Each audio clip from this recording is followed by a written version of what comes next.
benar, jelmakan Yesus dalammu. Jelmakan Yesus dalammu. Jelmakan Yesus dalammu.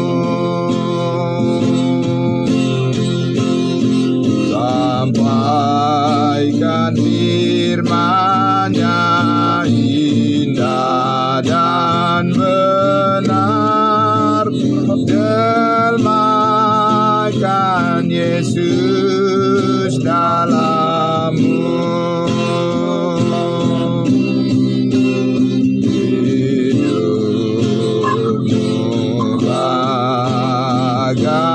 Bagaikan kitab dibaca sesamamu,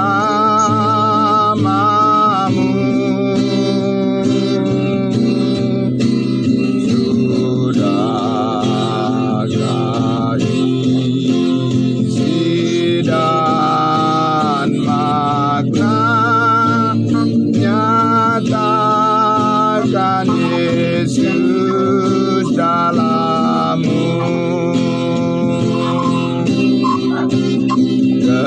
Jelmakan Yesus dalammu. Jelmakan Yesus dalammu. Sampaikan firman-Nya indah dan benar, jelmakan Yesus dalammu. Sekali lagi, di dunia yang penuh cemar, di dunia yang penuh cemar, dalam kegelapan dosa, hidup lagi kudus dan benar, jelmakan Yesus dalammu.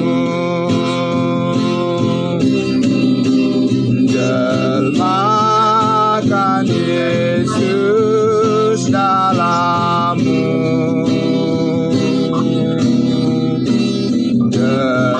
Jelmakan Yesus dalammu.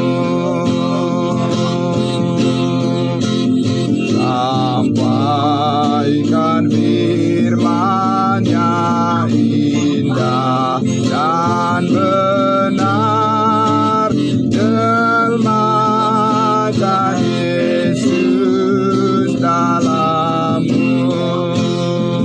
Hidupmu bagaikan kitab, hidupmu bagaikan kitab dibaca sesamamu,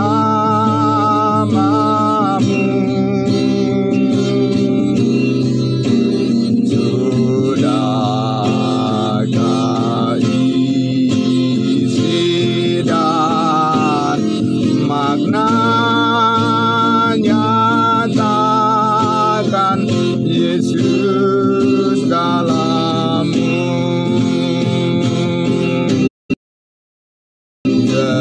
Jelmakan Yesus dalammu.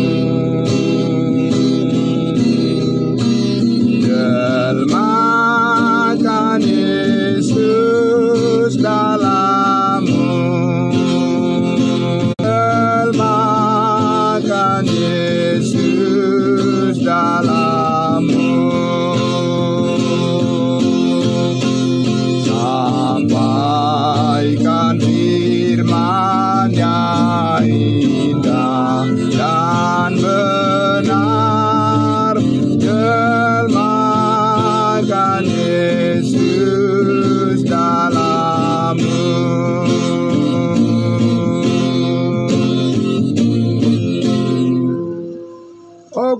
terima kasih semuanya. Sambil saya perbaiki dulu laptop saya. Saya minta kepada Ibu Ria untuk membawa kita dalam doa untuk menyambut firman Tuhan. Silakan Ibu Ria.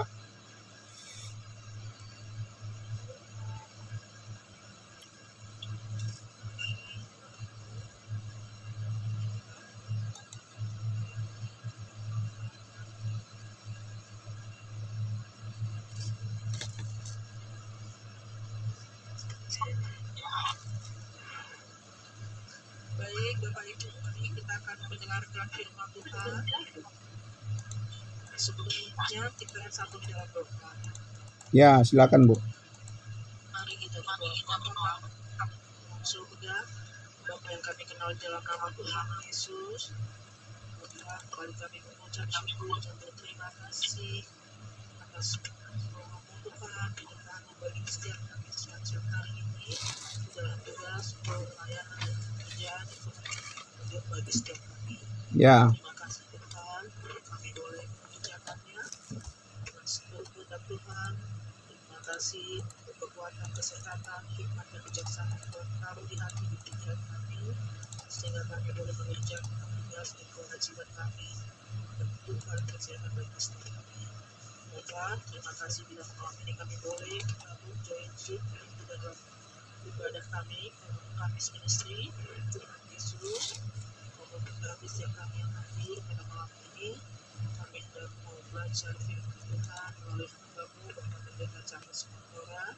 Tuhan memberkati hamba-Mu, Tuhan menamai sangat di hati, di mulut lidah hamba-Mu untuk menyampaikan kebenaran firman Tuhan bagi setiap kami.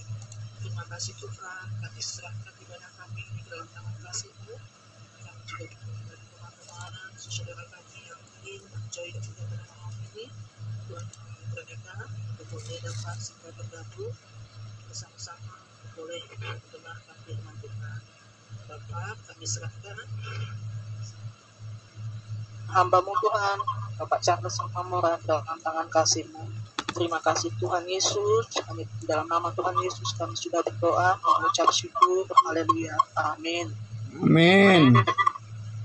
Ini baik, terima kasih Ibu Ria. Terima kasih Bu untuk firman Tuhan yang untuk doa penyambutan firman Tuhan yang sudah dibawakan ya. Baik, ya saya minta izin saya mute dulu semuanya supaya dalam penyampaian firman Tuhan nanti bisa lebih bagus jaringan kita ya Bapak Ibu ya. Oke. Ya. Sekali lagi selamat malam semuanya Bapak Ibu yang terkasih dalam nama Tuhan Yesus Juru Selamat kita yang hidup semuanya, dari kita kita semua yang berbeda tempat tinggal, berbeda domisili, tapi kita dipersatukan oleh Tuhan di dalam ibadah melalui Zoom Kamis Ministry kita pada malam hari ini. Terima kasih semuanya Bapak Ibu ya. Salam sehat semuanya. Mulai dari timur sampai ke barat kita bersyukur kita bisa dipersatukan oleh kebaikan Tuhan ya. Terima kasih semuanya. Luar biasa. Baiklah, langsung saja saya menyampaikan pokok materi daripada pembelajaran kita firman Tuhan malam hari ini Bapak Ibu, karena terkadang sinyal juga atau jaringan kurang bagus di sini. Jadi supaya bisa tersampaikan dengan baik, saya langsung masuk saja pada pemberitaan akan firman Tuhan. Tentunya nanti kita berharap kita juga ada sesi untuk tanya jawab atau sharing ya, berbagi pengalaman Bapak Ibu semua. Baiklah. Ya. Ini adalah bagian yang ketiga atau bagian yang terakhir dalam pembahasan topik rencana Allah sejak semula. Ya, bagian yang ketiga ini kita akhiri, kemudian nanti di minggu depan kita akan masuk dalam topik yang baru lagi. Ya.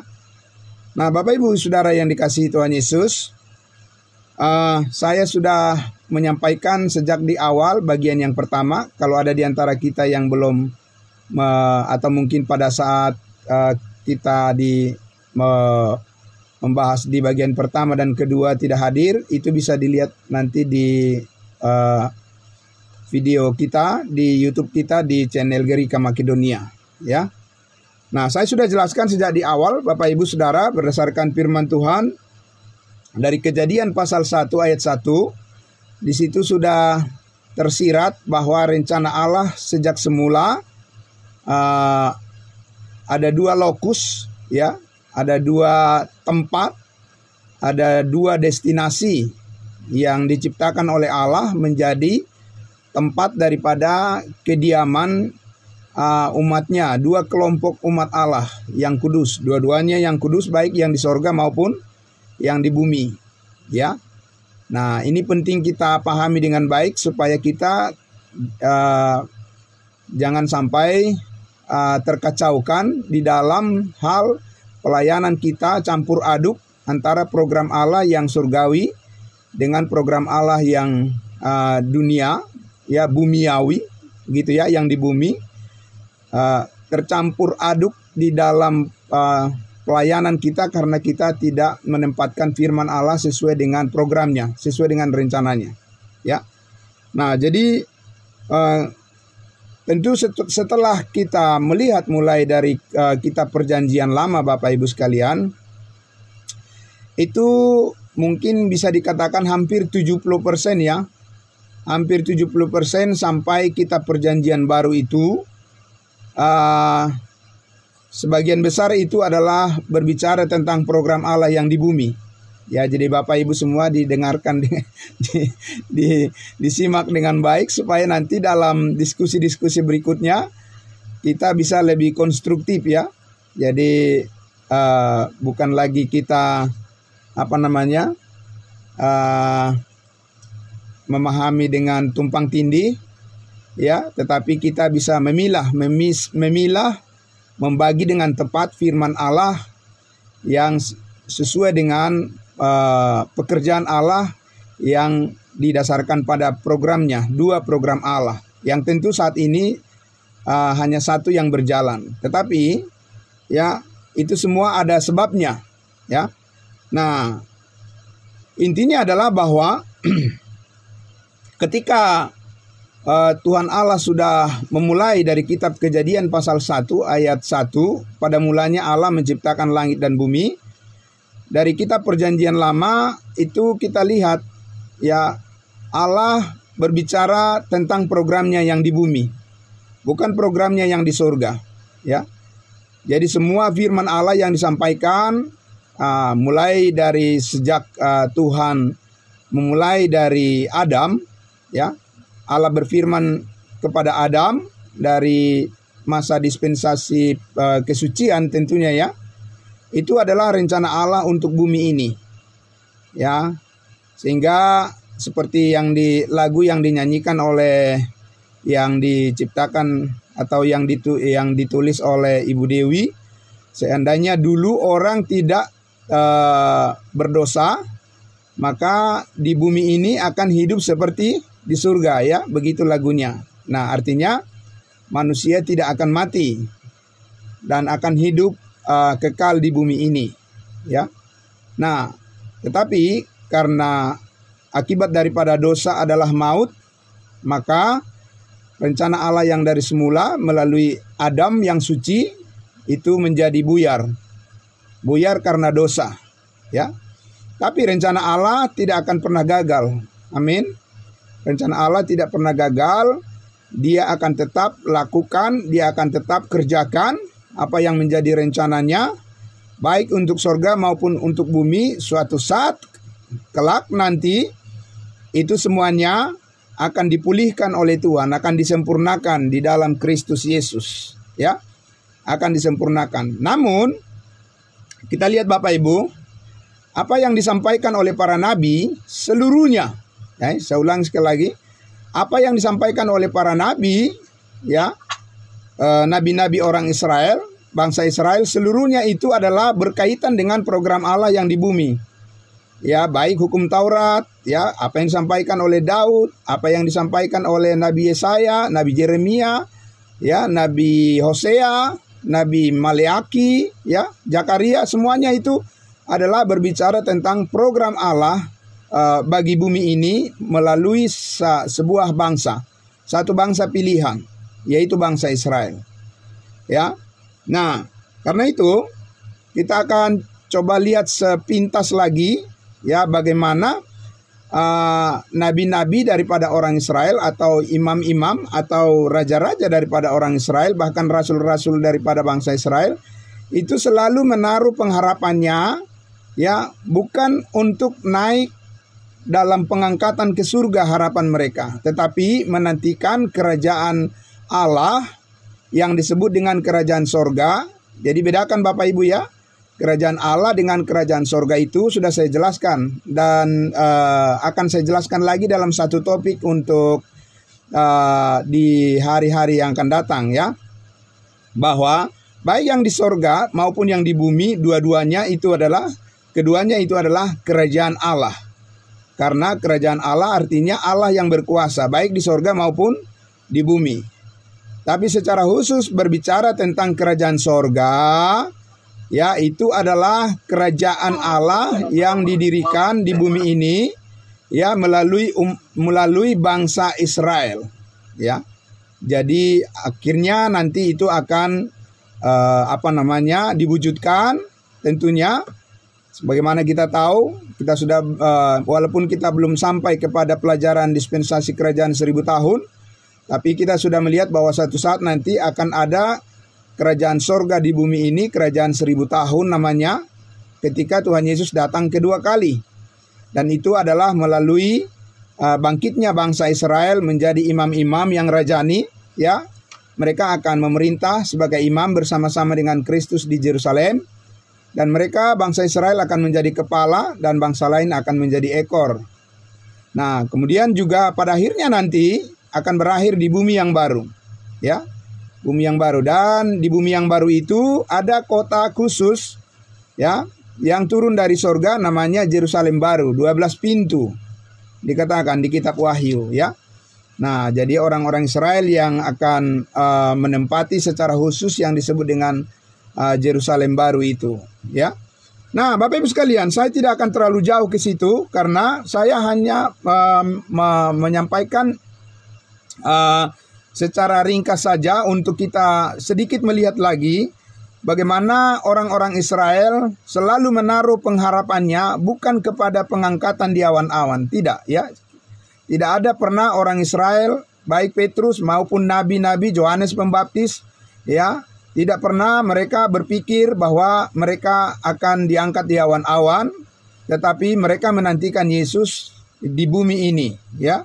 Karena itulah maka pertanyaan-pertanyaan daripada orang Israel, orang yang percaya, murid-murid Yesus pada saat Yesus menjelang terangkat ke surga, mereka bertanya pada Yesus, "Tuhan, maukah engkau memulihkan kerajaan sekarang ini bagi Israel?"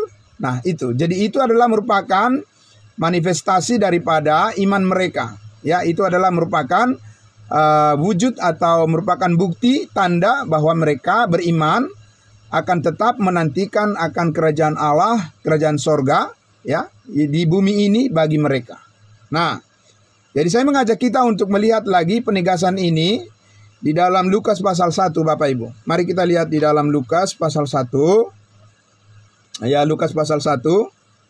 Mari kembali kita lihat Lukas pasal 1. Saya akan membacakan secara lebih cepat saja, Bapak Ibu, karena hari Kamis yang lalu ini sudah kita baca.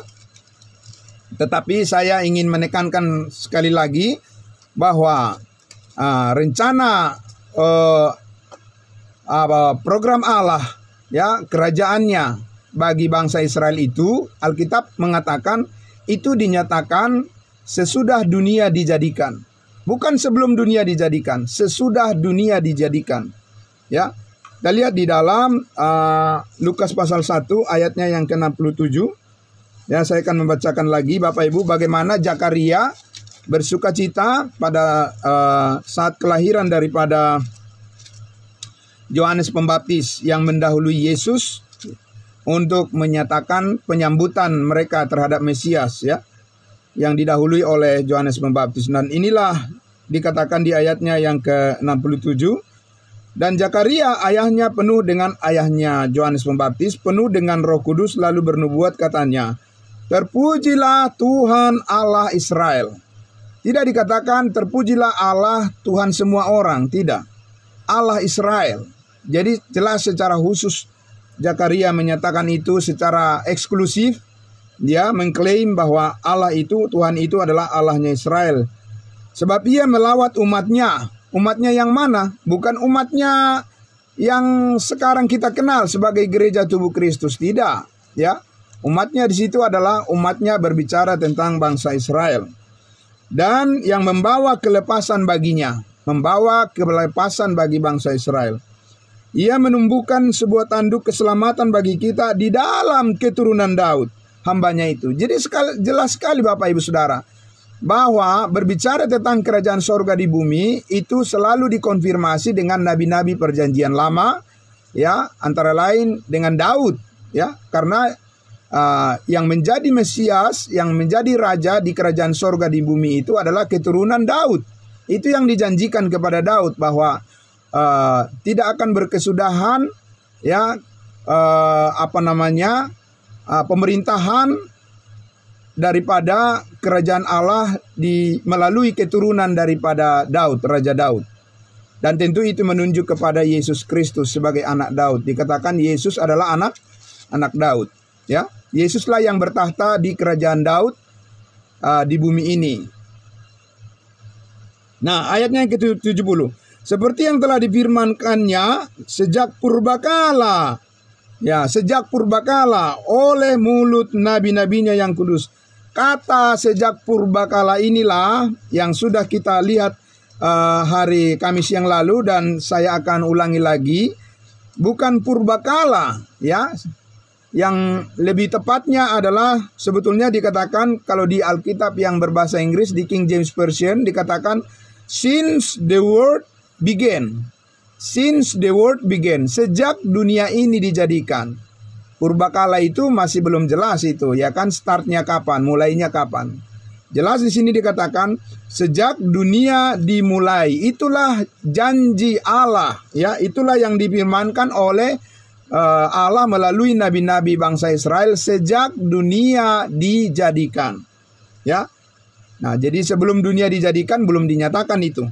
Nah, sekarang di ayatnya yang 71 dikatakan untuk melepaskan kita, siapa kita? Israel, dari musuh-musuh kita dan dari tangan semua orang yang membenci kita, untuk menunjukkan rahmatnya kepada nenek moyang kita. Nenek moyang kita siapa? Nenek moyang kita yang ada di ruangan Zoom ini? Tidak.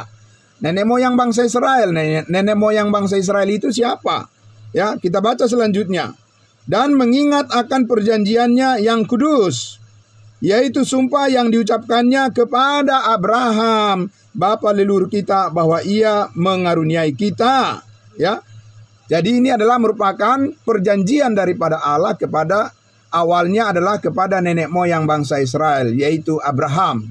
Ya, bahwa kepada Abraham itu dijanjikan, Allah menjanjikan kepada Abraham, yaitu tanah pusaka. Ya, jadi berkat secara fisik yang nyata di bumi ini, yaitu tanah Kanaan, dan juga keturunan yang banyak, ya, yang berlimpah seperti bintang di langit dan pasir di tepi laut. Itulah berkat-berkat yang dijanjikan oleh Allah kepada Abraham dan keturunannya, dan mereka akan menerima itu di bumi ini. Amin. Nah, itu sebabnya kalau kita lihat waktu Yesus mengajarkan doa Bapa kami, jelas sekali. Ya, mereka mengatakan, ya, datanglah kerajaanmu di bumi seperti di sorga. Ya, jadi mereka menanti-nantikan kerajaan sorga, kerajaan Allah, ya, kerajaan sorga di bumi ini. Nah, itu pengharapan mereka. Jadi orang Israel, sekali lagi Bapak Ibu Saudara, yang dipahami oleh orang Israel adalah bukan mereka sedang menanti-nantikan akan pengangkatan naik ke surga, tidak. Itu bukan bagian dari pengharapan mereka. Ya, pengharapan mereka adalah di bumi ini. Tuhan menjadikan mereka menjadi channel berkat di bumi ini melalui janji ya Allah kepada nenek moyang mereka, Abraham, Ishak dan Yakub. Nah, Bapak Ibu Saudara yang dikasihi Tuhan Yesus, ya, kita lihat sedikit lagi di ayatnya yang ke 74 itu, supaya kita terlepas dari tangan musuh dapat beribadah kepadanya tanpa takut dalam kekudusan dan kebenaran di hadapannya seumur hidup kita, dan engkau hai anakku akan disebut Nabi Allah yang Maha Tinggi. Ini Yohanes Pembaptis. Karena engkau akan berjalan mendahului Tuhan, mempersiapkan jalan baginya untuk memberikan kepada umatnya Israel pengertian akan keselamatan yang berdasarkan pengampunan dosa-dosa mereka. Makanya Yohanes Pembaptis mengatakan, lihatlah anak domba Allah yang menghapus dosa dunia. Itu tidak berarti bahwa Petrus, Yohanes, Rasul Yohanes, Yakobus memberitakan keselamatan berdasarkan salib Kristus. Tidak ada dikatakan Alkitab bahwa pada masa Yesus Petrus itu memberitakan tentang Yesus Kristus mati disalibkan mengampuni segala dosa, seperti kabar baik yang kita sampaikan hari ini kepada semua orang. Tidak, ya. Tetapi yang jelas bahwa manfaat daripada kematian Kristus itu pun adalah juga untuk umatnya bangsa Israel, sekalipun sekarang ini hal itu belum digenapi di dalam kehidupan mereka. Kenapa belum digenapi dalam kehidupan mereka sebagai bangsa pilihan? Karena Allah menunda program Allah bagi bangsa Israel dan digantikan dengan program tubuh Kristus yang saat ini, ya, bukan digantikan, maksudnya adalah bahwa karena orang Israel menolak Yesus Kristus sebagai Mesias dan juga menolak kesaksian Roh Kudus, maka program Allah kepada bangsa Israel itu untuk bumi ini ditunda. Ya, sampai nanti ya tiba waktunya kita ya sebagai tubuh Kristus diangkat di awan-awan, barulah kembali program Allah untuk bumi ini sesudah program surga sudah selesai, ya. Sesudah program tubuh Kristus melalui pengangkatan di awan-awan selesai, barulah nanti kembali lagi Allah mengurusi umatnya bangsa Israel untuk urusan bumi ini. Nah, jadi disitulah nanti bahwa berita keselamatan akan disampaikan ke seluruh umat manusia di dunia ini yang berdasarkan darah anak domba Allah telah menguduskan kita sekali untuk selama-lamanya. Disitulah nanti pengampunan segala dosa yang dikerjakan oleh darah Kristus anak domba Allah diterapkan di dalam kehidupan orang Israel secara bangsa. Ya, sekali lagi secara bangsa, bukan secara pribadi seperti yang kita alami saat ini sebagai tubuh Kristus. Kita menerima pengampunan segala dosa secara pribadi. Amin. Bukan secara bangsa. Tidak ada bangsa yang kudus sekarang ini. Tapi orang-orang kudus ada, jemaat yang kudus ada saat ini. Ya, orang-orang kudus adalah orang-orang yang percaya bahwa Yesus melalui darahnya telah menguduskan kita sekali untuk selama-lamanya, dan kita telah dimeteraikan dengan Roh Kudus, dan juga persekutuan daripada perhimpunan daripada setiap orang yang sudah menerima keselamatan dalam Kristus Yesus itu disebut persekutuan yang kudus. Tapi bukan bangsa yang kudus. Ya, bangsa yang kudus tidak ada sekarang. Ya, apalagi tanah yang suci, nggak ada tanah yang suci sekarang. Ya, begitu ya. Tidak ada juga hari-hari yang suci. Semua hari sama saja di hadapan Tuhan. Jadi yang ada saat ini adalah di mana Tuhan ya mendiami melalui Rohnya yang kudus, ya, berdiam di dalam setiap orang yang percaya, maka dikatakan tubuhmu adalah bait daripada Roh Kudus. Nah, Bapak Ibu sekalian, maka sekarang kita akan melihat satu bagian lagi, ya, yaitu di dalam Kisah Para Rasul 3. Mari kita lihat Kisah Para Rasul 3 kembali, ya, Bapak Ibu. Kisah Para Rasul 3 di mana juga di sini kita lihat ya Petrus menyampaikan juga hal yang sama sebagai rasul daripada bangsa Israel, salah satu dari 12 rasul, yaitu Petrus ini juga menyampaikan bahwa rencana Allah itu sejak semula, sejak dunia dijadikan, itu diperuntukkan bagi bangsa Israel. Sejak dunia dijadikan, bukan sebelum dunia dijadikan. Di dalam Kisah Para Rasul 3 ayatnya yang ke-17 kita baca di situ ya. Saya akan membaca Kisah Rasul pasal 3 ayatnya yang ke-17. Hai saudara-saudara, aku tahu bahwa kamu telah berbuat demikian karena ketidaktahuan sama seperti semua pemimpin kamu. Maksudnya mereka menyalibkan Yesus Kristus, dan di mana seharusnya mereka harus menerima Yesus Kristus, tapi malah mereka berbuat sebaliknya. Jadi itu adalah karena kebodohan yang ada pada mereka, orang Israel. Ya, jadi di ayat 18 dikatakan, tetapi dengan jalan demikian Allah telah menggenapi apa yang telah difirmankannya dahulu dengan perantaraan nabi-nabinya, yaitu bahwa Mesias yang diutusnya harus menderita. Ya, saya sudah sampaikan, betul memang bahwa dari kitab perjanjian lama sudah disampaikan bahwa Mesias akan menderita, tetapi bukan di tangan umatnya Israel. Ya, sekali lagi itu kenapa penyaliban Yesus Kristus menjadi dosa, batu sandungan bagi mereka, bagi orang Israel, karena orang Israel diminta menyambut Mesias, bukan menyalibkan Mesias. Ya, nah tetapi dikatakan di ayat 19-nya, karena itu sadarlah dan bertobatlah supaya dosamu dihapuskan. Jadi perhatikan situ Bapak Ibu. Jadi tidak ini bukanlah berita Injil yang kita sampaikan sekarang ini. Bertobatlah supaya dosamu dihapuskan. Itu bukan Injil kasih karunia. Ya Bapak Ibu Saudara. Itu adalah Injil kerajaan sorga bagi bangsa Israel. Bertobat supaya dosa mereka dihapuskan. Mengaku dosa supaya dosa mereka dihapuskan. Dibaptis air supaya dosa mereka dihapuskan. Dan lain-lain. Ya, dan seterusnya. Kalau Injil kasih karunia yang kita beritakan saat ini untuk tubuh Kristus adalah, ya, tubuh Kristus menyampaikan berita kasih karunia saat ini. Percayalah bahwa segala dosamu sudah diampuni oleh darah Kristus sekali untuk selama-lamanya. Ya, kalau engkau percaya, maka Roh Kudus akan dimeteraikan dan itu menjadi jaminan keselamatanmu kekal sekali untuk selama-lamanya, dikuduskan oleh darah Yesus sekali untuk selama-lamanya. Itu Injil kasih karunia sekarang ini. Tapi kalau Injil kerajaan sorga bagi bangsa Israel, bertobatlah supaya dosamu dihapuskan. Dan ini yang paling banyak sekarang ini disampaikan oleh gereja-gereja. Makanya susah sekali orang beragama Kristen itu percaya bahwa kepastian masuk surga itu sudah kita miliki sekarang ini. Karena apa?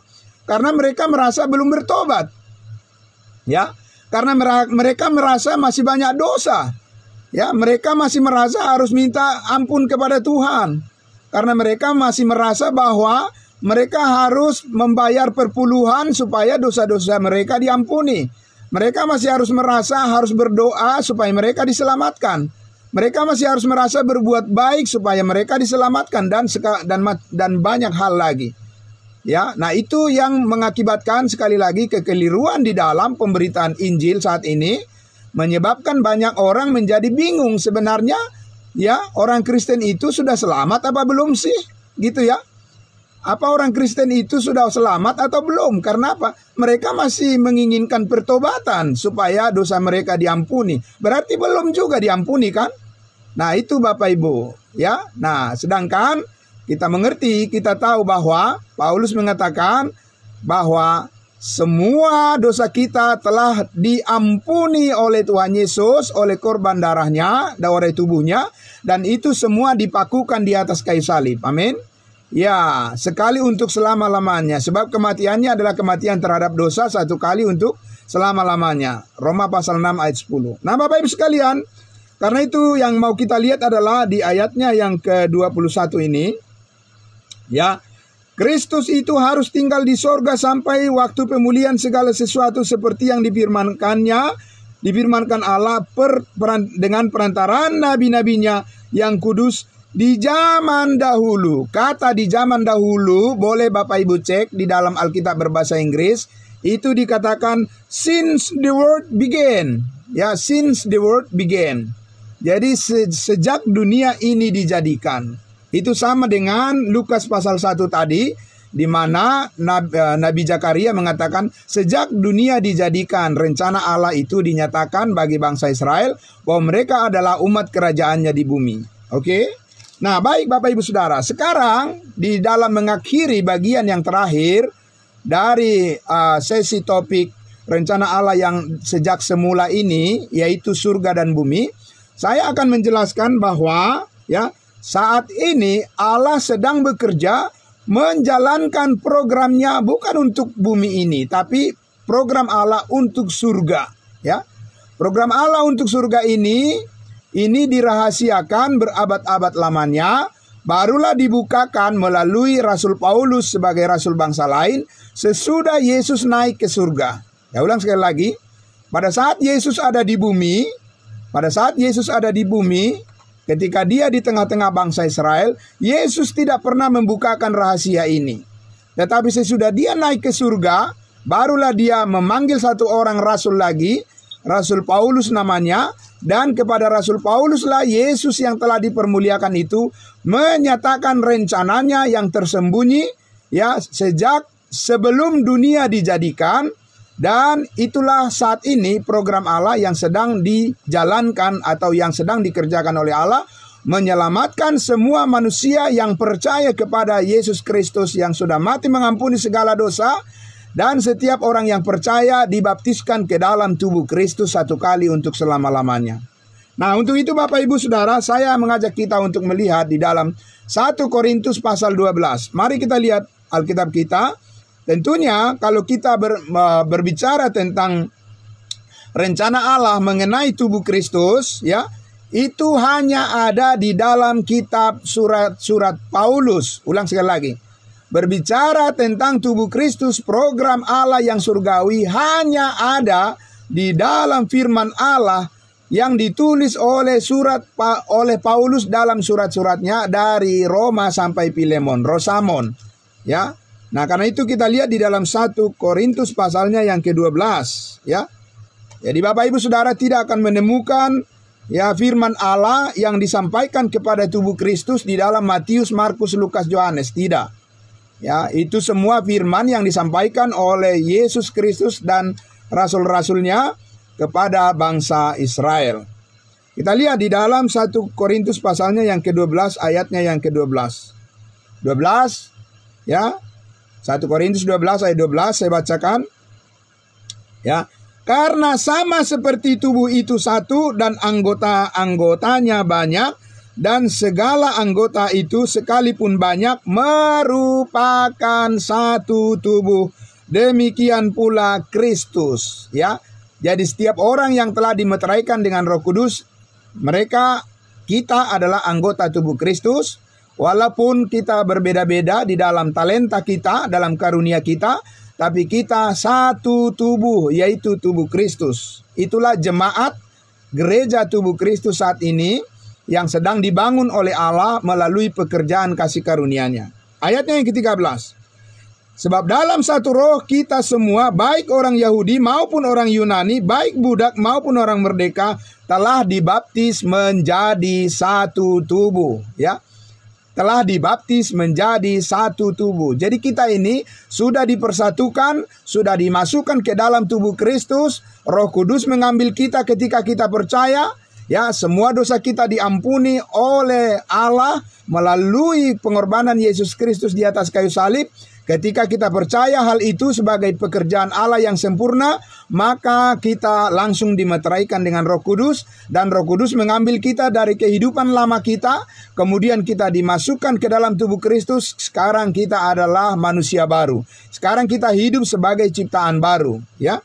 Nah, maka dikatakan di situ, dan kita baik orang Yahudi, Yunani, budak, atau orang merdeka, tidak ada perbedaan lagi, tidak ada suku A, suku B, ya, tidak ada Israel, tidak ada bangsa lain, ya, di dalam hal ini yang ada adalah tubuh Kristus saat ini. Amin. Nah, itu telah dibaptis menjadi satu tubuh, dan kita semua diberi minum dari satu roh atau oleh satu roh. Roh Kuduslah yang memberikan kepada kita kehidupan yang kekal, dan Roh Kuduslah yang mensuplai kepada kita kekuatan yang kekal berdasarkan iman kita kepada firman Allah, kepada firman kasih karunia-Nya, Roh Kudus mengerjakan itu di dalam diri kita, sehingga kita dipersatukan di dalam tubuh Kristus yang kekal itu. Maka kita melayani sekarang sebagai tubuh Kristus. Amin. Kita melayani sekarang sebagai tubuh Kristus. Ya. Nah, di mana kita dipersatukan satu kali untuk selama-lamanya, sehingga tidak ada itu keselamatan bisa hilang, ya. Karena tubuh Kristus itu permanen. Ya, seperti tubuh kita ini ada tangan, ada kaki, ya, ada jari, ada telinga, ada mata, itu melekat semua kepada tubuh, satu tubuh, ya. Dan tidak terpisahkan satu dengan yang lain. Nah, Bapak Ibu Saudara, hanya fungsinya yang berbeda. Fungsi tangan berbeda dengan kaki, ya, dengan mata dan sebagainya. Tapi itu semua adalah anggota badan. Amin. Nah, maka di ayatnya yang ke-27 kita lihat, ayat 27 dikatakan, kamu semua adalah apa? Tubuh Kristus, ya. Kamu semua adalah tubuh Kristus dan kamu masing-masing adalah anggotanya. Amin. Jadi kita terhubung, ya. Ya, semuanya di dalam tubuh Kristus oleh Roh Kudus secara rohani. Jadi walaupun Ibu Sisilia ada di Manchester, Inggris, di Eropa saat ini, tapi kita disatukan oleh Roh Kudus di dalam tubuh Kristus. Amin. Ya, apa bisa manusia mengerjakan itu? Tidak bisa. Apa bisa usaha manusia melakukan itu? Tidak bisa. Hanya Roh Kudus yang bisa mengerjakan itu, karena Roh Kudus itu bekerja tanpa batas, karena Roh Kudus itu adalah Allah itu sendiri. Ya. Tetapi itu kita bisa alami karena kita percaya kepada firman kasih karunia-Nya. Kenapa? Karena tanpa iman tidak mungkin ada orang yang berkenan kepada Allah. Tetapi dengan iman, melalui iman kita diselamatkan oleh kasih karunia Allah. Itu bukan hasil usahamu, tetapi pemberian Allah. Amin. Nah, dan ketika kita percaya dimeteraikan oleh Roh Kudus, dengan Roh Kudus, sehingga kita menjadi satu tubuh, yaitu tubuh sorgawi, tubuh rohani Kristus yang sorgawi, ya, yang disebut dengan manusia baru atau ciptaan baru, new creation. Kita melayani sekarang ini di dalam tubuh Kristus dan melalui tubuh Kristus, Bapak Ibu Saudara. Nah, karena itu saya mengajak kita untuk melihat di dalam 1 Korintus pasal 2 ayat 7 bahwa program Allah tentang tubuh Kristus yang sorgawi ini adalah dikatakan itu dinyatakan oleh Allah kepada Rasul Paulus. Sesungguhnya itu sudah ditetapkan oleh Allah sebelum dunia dijadikan. Kita lihat di dalam 1 Korintus pasal 2 ayatnya yang ke-7, ya. Ayatnya yang ke-7. Sudah? Ya. Ayatnya yang ke-7. Saya akan mulai dari ayat 6 membacanya. Sungguh pun demikian kami memberitakan hikmat di kalangan mereka yang telah matang, yaitu hikmat yang bukan dari dunia ini dan yang bukan dari penguasa-penguasa dunia ini, yaitu penguasa-penguasa yang akan ditiadakan. Tetapi yang kami beritakan ialah hikmat Allah yang tersembunyi dan rahasia yang sebelum dunia dijadikan, before the world began. Ya. Jadi kalau tadi itu after the world began atau since the world began, kalau program tubuh Kristus ini adalah before the world began. Ya, sebelum dunia dijadikan telah disediakan oleh Allah bagi kemuliaan kita. Amin. Nah, itu yang sangat luar biasa. Ini sangat penting diketahui, ya, dipahami oleh orang yang ingin melayani. Ya, Bapak Ibu Saudara. Ya, mohon maaf ada sedikit gangguan di Oke, ya. Sambil menunggu perbaikan akan saya lanjutkan lagi. Jadi Bapak Ibu Saudara, dikatakan di dalam 1 Korintus pasal 2 itu tadi, ya. Dikatakan di situ, tetapi yang kami beritakan, siapa kami di sini? Ini adalah Rasul Paulus berbicara, ya, dan juga beserta dengan timnya, ya, tim pelayanannya. Yang kami beritakan ialah apa? Hikmat Allah yang tersembunyi dan rahasia yang sebelum dunia dijadikan telah disediakan Allah bagi kemuliaan kita. Ayat 8. Tidak ada dari penguasa dunia ini yang mengenalnya. Sebab kalau sekiranya mereka mengenalnya,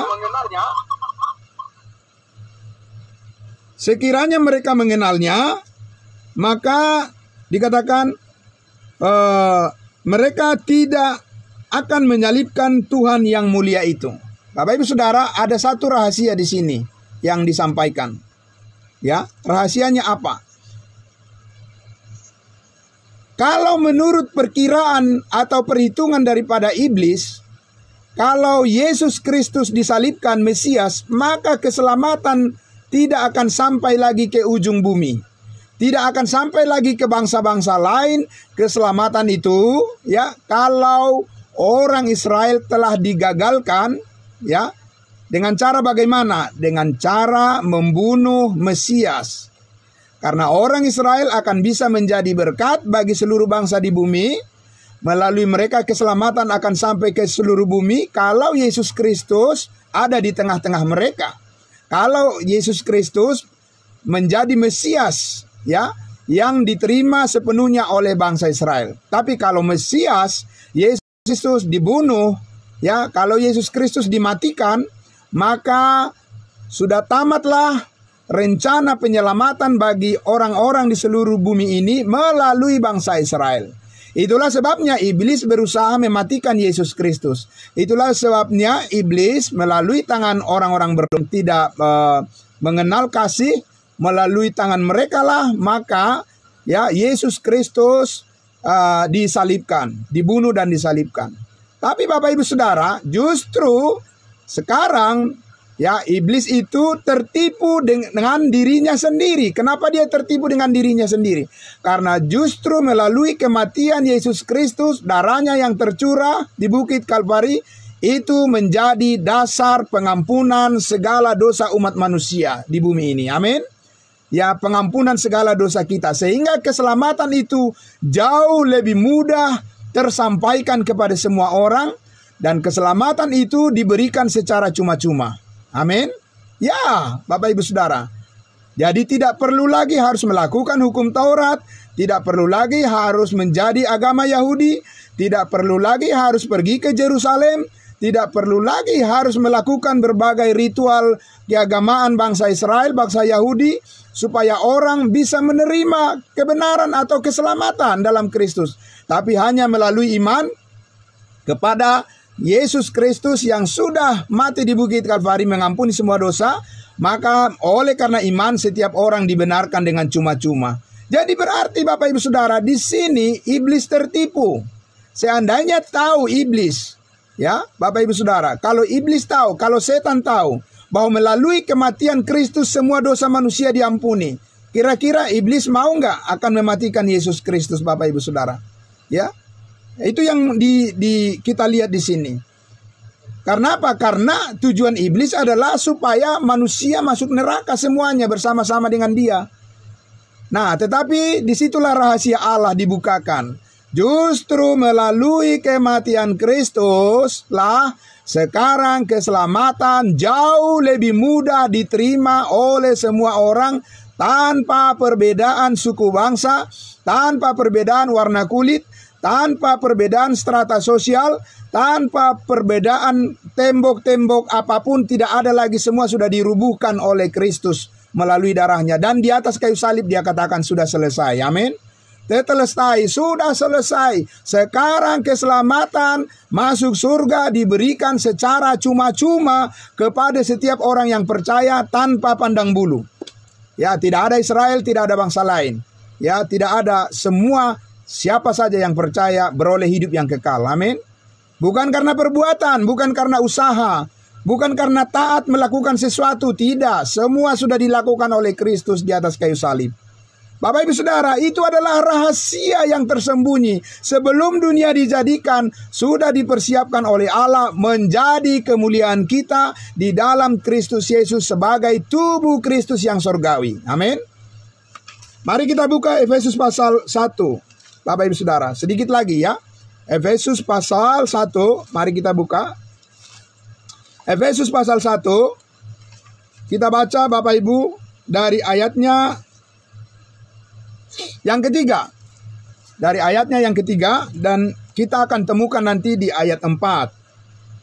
Yang kita maksud ini bahwa kita itu sudah dipilih sebelum dunia dijadikan di dalam Kristus Yesus. Ayat 3, terpujilah Allah dan Bapa Tuhan kita Yesus Kristus yang dalam Kristus telah mengaruniakan kepada kita segala berkat rohani di mana? Di dalam surga di atas. Ya, Bapak Ibu Saudara, Yesus sudah menyampaikan di Matius pasal 5, berbahagialah mereka yang lemah lembut karena mereka akan mempunyai bumi. Mereka akan mewarisi bumi. Itu siapa? Orang Israel. Tapi kita sebagai tubuh Kristus, kepada kita diwariskan oleh Kristus Yesus segala berkat rohani di dalam surga yang di atas. Ya, pikirkanlah perkara yang di atas, bukan yang di bumi. Ya. Kenapa Bapak Ibu? Di ayat 4 dikatakan, sebab di dalam Dia, di dalam Yesus, Allah telah memilih kita sebelum dunia dijadikan. Ya, bukan after the world began atau since the world began, tapi before the world began. Ya, sebelum dunia dijadikan. Itu adalah rencana Allah bagi kita, ditetapkan di dalam Kristus Yesus. Bapak Ibu Saudara, supaya kita kudus dan tak bercacat di hadapannya. Amin. Maka tidak mungkin program tubuh Kristus itu bisa eksis sebelum Kristus mati di atas kayu salib. Sebelum ada penumpahan darah atas pengampunan segala dosa. Harus ada salib terlebih dahulu, barulah rahasia kehendak Allah tentang program surga ini dibukakan. Dan itu melalui Rasul Paulus, Rasul bangsa lain, bukan melalui Rasul Petrus, Rasul bangsa Israel. Karena Rasul Petrus itu meneruskan pemberitaan daripada nabi-nabi untuk bangsa Israel. Ya, sedangkan Paulus bukan meneruskan pemberitaan dari nabi-nabi untuk bangsa lain, tidak. Dia menerima pemberitaan rahasia tentang tubuh Kristus bagi bangsa lain, yaitu program yang berbeda dengan program bangsa Israel. Program surgawi namanya. Bapak Ibu Saudara. Jadi itu dinyatakan, ya, dan itu diciptakan di dalam Kristus Yesus sebelum dunia dijadikan, dan baru dideklar, baru dinyatakan, ya, baru dikumandangkan oleh Yesus Kristus sesudah dia naik ke surga, bukan manusia lagi secara jasmani seperti kita ini, tidak. Ya, ketika Yesus masih hidup secara jasmani di dunia ini, dia hanya berbicara tentang program Allah, rencana Allah, mengajak orang Israel untuk percaya tentang kerajaannya di bumi. Ya. Tapi ketika Yesus Kristus sudah naik ke surga, Bapak Ibu Saudara, dia sudah dipermuliakan, duduk di sebelah kanan Allah Bapa di surga, barulah dia melihat bahwa program Allah untuk bumi ini, ya, orang Israel telah gagal, ya. Maka kepada mereka program bumi, program kerajaan sorga di bumi ditunda untuk sementara waktu. Ya, jadi saat ini Bapak Ibu Saudara, kita mengetahui bahwa di dalam Kristus Yesus kita sudah dipilih sebelum dunia dijadikan. Ya, satu topik nanti tentang apa artinya kita dipilih sebelum dunia dijadikan. Apakah itu artinya bahwa sebelum percaya kita sudah ditentukan oleh Allah masuk surga? Tidak.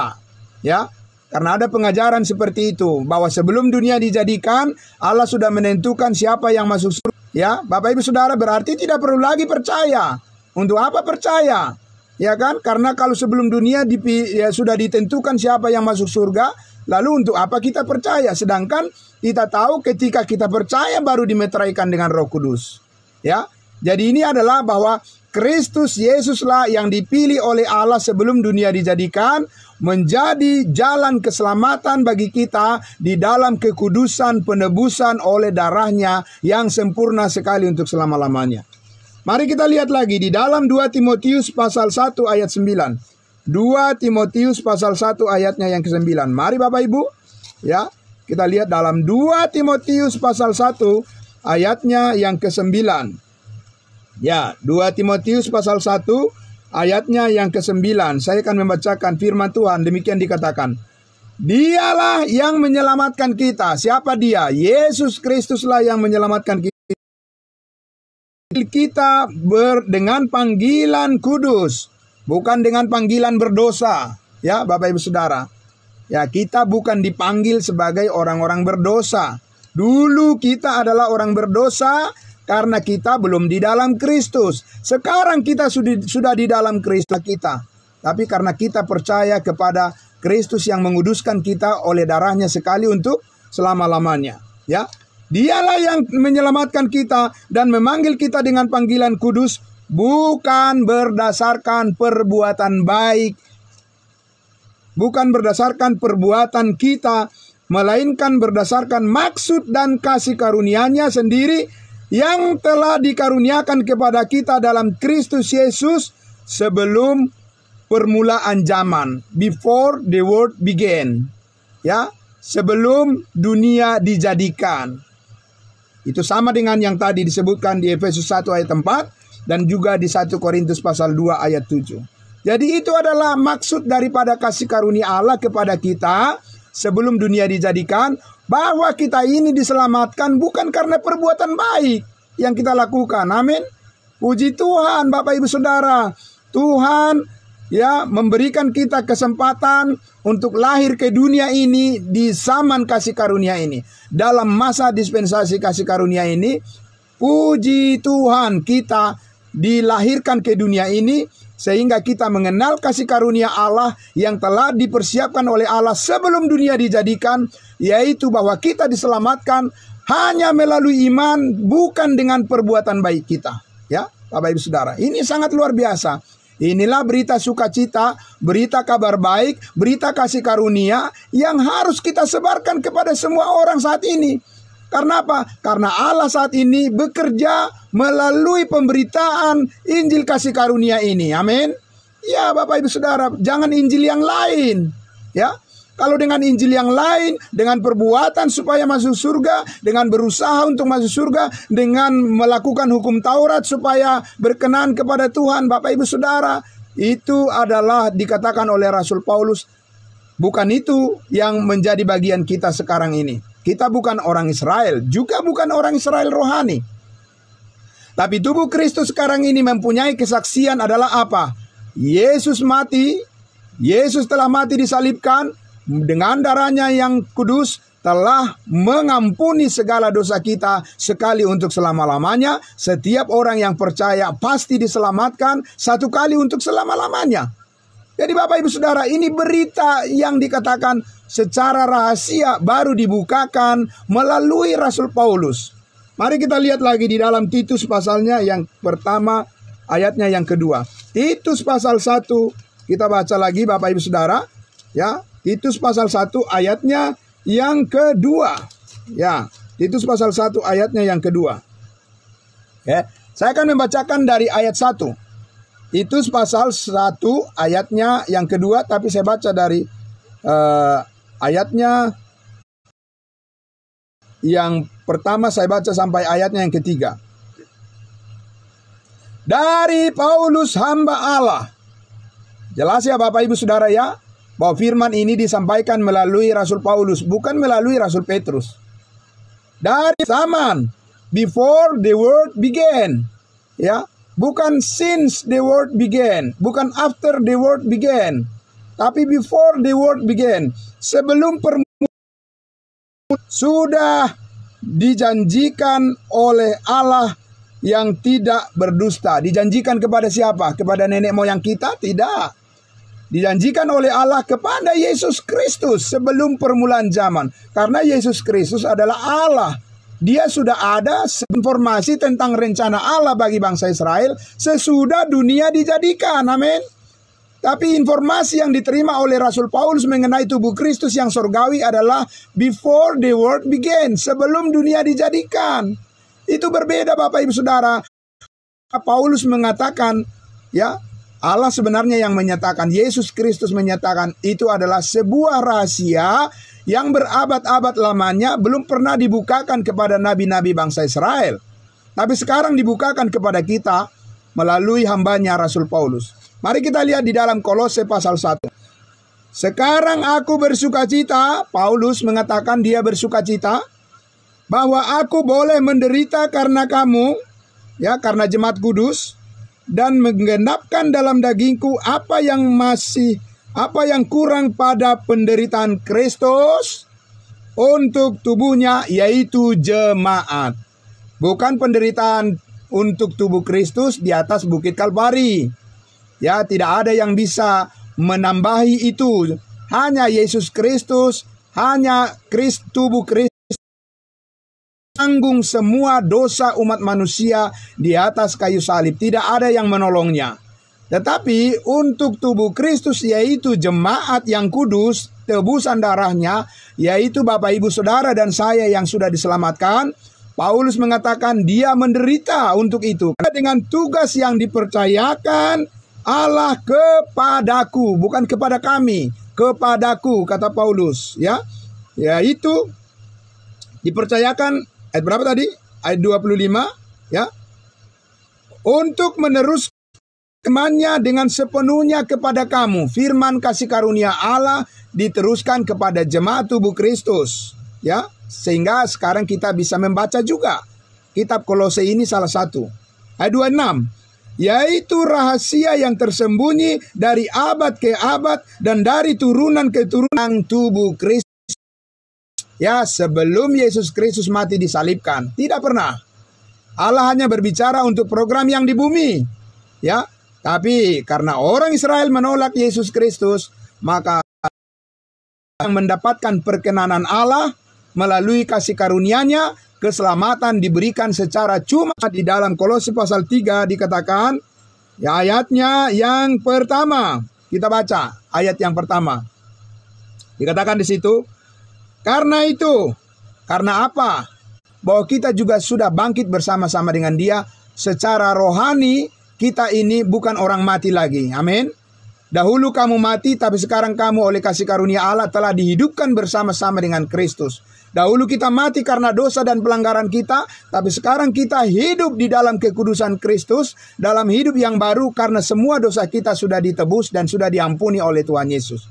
Nah, maka karena itu dikatakan, ya, carilah perkara yang di atas, di mana Kristus ada, sebab kamu telah mati dan hidupmu